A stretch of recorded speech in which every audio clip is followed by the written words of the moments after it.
My eldest is a vegetarian, autistic, ADHD, has sensory and texture needs around food, and can taste things like pea protein, so it can eliminate quite a few options. I thought I'd talk about some of the meals that we've had and how we've worked out and what we're doing sort of moving forward. First up is a winter warming soup. So we have these thin lotus slices. I buy those from the Asian shop. Next up is some pak choy, which I think I've been calling bok choy for ages. We've got some pumpkin there. We've got some carrots and some sweet potatoes. And I just chop those up that you'll see a little bit later. I never know how much, I just kind of guesstimate. We have some vegeta of the stock. I have some corn kernels. Again, I don't really measure anything. So I've chopped up all of the carrots and the sweet potatoes, and and the pumpkin, and I just eyeball it. And sometimes I'll chop up more if I think it needs it. I put that into a saucepan with 3 cups of water, and I filmed each one. Actually, I think it was 4 cups of water, maybe 5. I filmed every step so I could remember how to make this myself, and obviously 3 teaspoons of this vegan stock, vegetarian base thing. Anyway, we put that onto the stove and it simmered for about half an hour to an hour. I cannot remember. The pak choy I just chopped up and I washed, and then when all the veggies are really soft and it's nearly ready to serve, I put in the lotus fruit and give it a bit of a stir around. Then I also put in there any greens that we want. You could do celery if you want as well, and some frozen corn. I didn't have any frozen spinach at this point in time, although my eldest is not really a fan of it on its own unless it's on a pizza. It's a whole thing. And just give it another sort of 10 minutes to cook through. The greens and the lettuce root cook really, really quickly. It's a beautiful, thick and warm soup for winter. Next was a bit of a experiment. So I had this baby spinach that's there, and I got some ricotta cheese that was marked down. I had no idea what to do, and I didn't even think about Googling it. So first of all, I just wilted all of the spinach into a saucepan, fry pan, whatever you want to call it, that probably, looking back on, was not a good idea. And I also didn't strain it to get all the water out, which I now know to do for future. So this is why we cook and experiment with things, and then we know what to do. I also probably would wait till it's cooled down next time. It didn't damage anything. My plastic pot didn't crack, but it probably could have had potential to do so. And because I was a bit confused as to what's going on, and I've got no measurements and no recipe guide, I put half of that into the food processor with the ricotta cheese and just blended that up.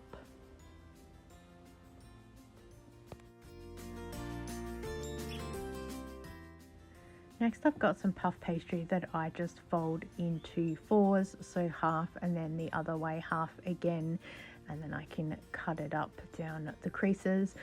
As I said, making this up as I go along. My children used to enjoy the little spinach and ricotta little triangle things up from Aldi, but apparently it's not it anymore. So this was at the time I was trying to make them, and apparently this was also definitely a not it. I enjoyed eating them anyway, so at least it was something for me. So I just put a little bit of mixture into each of the squares of puff pastry and then folded it over. I never worry about doing any fancy shapes with any puff pastry because I don't want to waste anything. And yeah, I just squished it all together. Some needed more filling than others. Some were quite okay. Baked it in the oven for about 15 to 20 minutes. I don't believe I did any egg wash or milk wash to it. I just put it as is.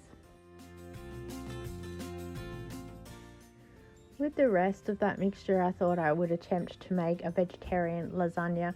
My eldest does not like eggplant, so I can't incorporate that, but I thought let's attempt with some sort of basic knowledge and some memory of maybe something I've seen, because I thought if I sit down at the computer and look for something, I could be stuck there a while. So I got some lasagna sheets that I have here. Of course, I got them on clearance, and I just put the ricotta and spinach mixture in between all of the sheets. I first was just going to put it in the container on its own, and then I decided no, we'll do like a lasagna but a little bit in reverse. So we put down some passata sauce, and then each of the lasagna sheets I put some mixture in, and I kind of rolled it up, but because the lasagna sheets had been frozen and then defrosted, they cracked really quickly. So it was like lasagna sheets anyway. Each piece was kind of broken up, and I laid those down, put in a little bit of Italian herb seasoning, and then I put some more passata sauce over the top. I don't remember putting a white sauce on this at all because I think I was in a hurry to try and cook something for lunch. And then once I just put some alfoil over the top of it and in the oven for about 20 minutes, because the only thing to really cook was the pasta, and this pasta doesn't take very long to cook at all. I really enjoyed this, and if I ever find some ricotta on special again, I probably will get some because I'm interested in trying it again for myself, especially without cooking the spinach previously. As I've said, I'll just mix it up and then see how it goes. It was that perfect pasta type dish without the creamy sauce, but it filled the spot for a cold winter's day. Next up is the lasagna that I make. We use the V2 of all our plant-based things. So some things like mincemeat and the chicken schnitzel we do buy. So I chopped up an onion and some mushroom, and I cooked that off, and then I take that out and I add in the plant-based mincemeat, and I give that a really good cook through. Then I add it back in again with a jar of diced tomatoes, and as that is sort of simmering, I chop up a couple of carrots and then I cook them to the side. And then into the mince, I also put some passata, which is good because it usually helps use up the last bit of the jar that we have. Some Italian herb mix goes in there as well. The cooked carrots go in there, and then also the frozen corn, and that just cooks in the oven anyway, so I don't really ever need to worry too much about it. And then we make a bechamel sauce, so I do a couple of tablespoons of butter and then the same flour. I just eyeball it, I don't measure anything. Give that a really good mix around to make what's called a roux, and you need to keep stirring so it doesn't get too lumpy. Now I use oat milk when I'm making the vegetarian white sauce for my eldest, so I put the in dash at a time, and I just keep stirring till it gets a little bit thicker like this. Sometimes it's a little bit runnier. This one was a bit runnier compared with what I liked, but I was in a hurry today, and it will thicken up sometimes sitting on its own, so sometimes I just cook it and then let it sit there, and then I'm able to get on with some other things. I've got some of the fresh lasagna sheets here still left over, so I put the white sauce on the bottom of the pan. I put a couple of the lasagna sheets on there, and I start piling up the plant-based mincemeat. As I said, it doesn't matter if some of the corn isn't cooked. It'll take less than 5 minutes in the oven. It just needs to go into the oven for about 20 minutes to let the pasta sheets cook. And I just keep layering upon layering upon layering. And then I put the white sauce on top. And as you can see, it's starting to get a little bit thicker. I cover it with some alfoil and then throw that into the oven. And I'm so good because there's no aftershot. It's on the other phone. And the last thing I make is vegetarian quiche. I've been cooking it in 2 smaller glass jars now, so then the middle of it gets cooked. It gets cooked all the way through, compared with the bigger container that I do, that it's usually still runny.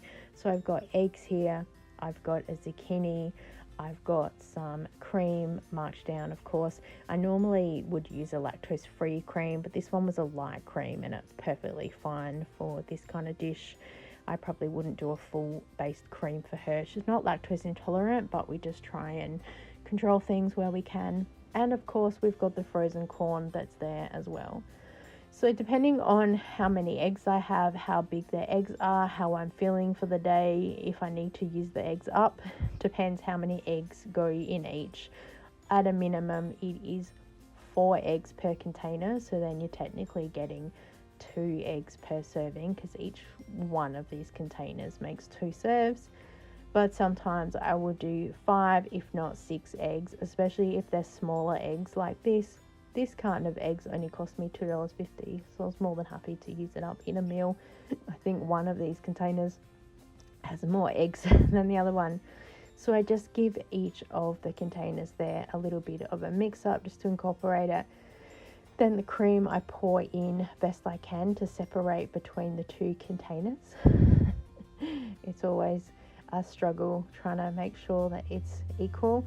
I have attempted to measure before, but both of my glass containers weigh different amounts. So I couldn't even get that right. I'd be trying to have pen and paper there to measure everything else out. And then I grate the zucchini. What I do is I actually peel the zucchini. I know that people just grate the zucchini straight as it is, but I don't. So, and then I just put also in some frozen corn, and again I don't measure anything, I just eyeball it. And I also put in half a cup of flour. Sometimes I do self-raising flour if it's within my reach. Usually I'll just do plain flour. I like the self-raising flour as it helps give that little bit of a puff and a reach, but I find that the plain flour just helps to stick it all together. And this is what I call a crustless quiche, because it's an all-in-one type thing. I put all the ingredients like that. You can see the grated zucchini and the corn and then the flour, and then I give them all a mix around like this because I find it easier for the flour to get incorporated. There's no big lumps of flour just sitting there. It mixes through really easily. Sometimes I will put some grated cheese in this, but I usually just leave it, and then my eldest can add any additional toppings that they want. And sometimes I cover it with alfoil, but often I don't. And I will just put it into the oven like this for about 25-30 minutes. And it comes out like this when it doesn't fall apart. And then just add whatever you want on the side. These are the plant-based chicken schnitzels that we have. Again, it's the V2. And I thought I would just show you the ingredients on the back because it is a soy-based protein. There is no pea protein, which is the taste issue that my daughter has. So I cook it for about 10 minutes. It doesn't need long.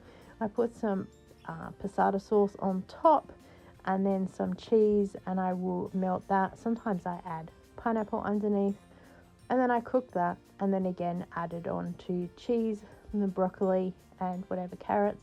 And this is the pasty that my elder eats as well. It's vegetarian, even though it doesn't say that. So I just thought I'd show you the ingredients on the back to see that there's no meat. So they're the vegetarian meals that we have on rotation. Thanks for watching. See you next time.